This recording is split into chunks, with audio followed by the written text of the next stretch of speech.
During all cycles of the economy, there are people who are making money and losing money.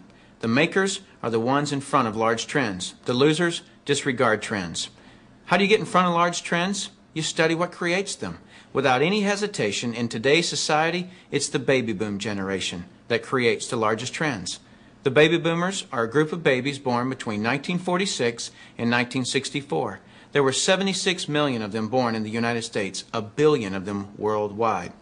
Why is this group so talked about? They're 1/3 of the U.S. population and control 65% of all the money. I've likened the magnitude of all those babies to a basketball moving through a garden hose. They reshape every industry they go through. See, if you can predict where this basketball is going down the garden hose, you possess the ability to make fortunes. I want to give you some historical examples of the obvious buying patterns of these boomers. It started with a company called Gerber back in 1940, who were barely known. But by 1955, just 10 years after the boomers were born, they had sold 1.8 billion jars of strained baby food. As the boomers took their first steps, it was Buster Brown and Kenny Shoes. When the boomers went out to play, Mattel and Hasbro got rich providing toys to this young group. In 1957, we built more elementary schools in the U.S. in 1 year just to handle the overflow than we did in any 12-year period before or after. As the boomers went through their teens, Dairy Queen and McDonald's, Kentucky Fried Chicken became billion-dollar companies feeding the boomers. When the boomers moved through their 20s and 30s, which was in the mid-70s, what was the industry to be in? Real estate. Why? Because the boomers had heard from their parents one time too many, as long as you're living under my roof, you'll do as I say. So they wanted their own roof, which created a 15-year real estate boom. And people are still talking today about that great time frame to be in real estate. Then what happened to the real estate market in the late 80s?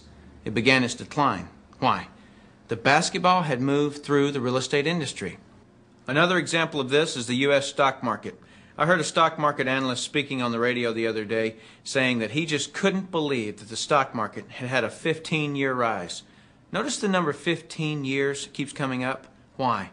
Because the baby boomers were born between 1946 and 1964. And so 18 years separates the front edge from the back edge, a very important number for you.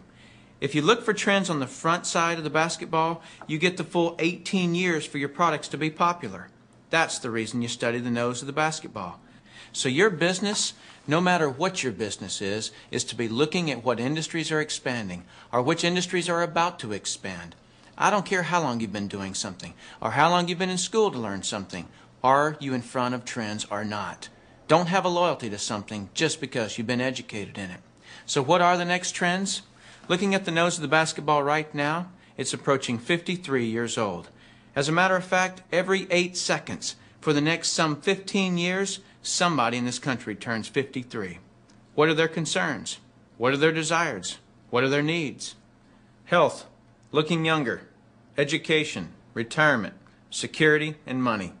Those are some of the big trends. So if you want to be brilliantly compensated, you must focus on industries and companies that have positioned themselves in front of these trends.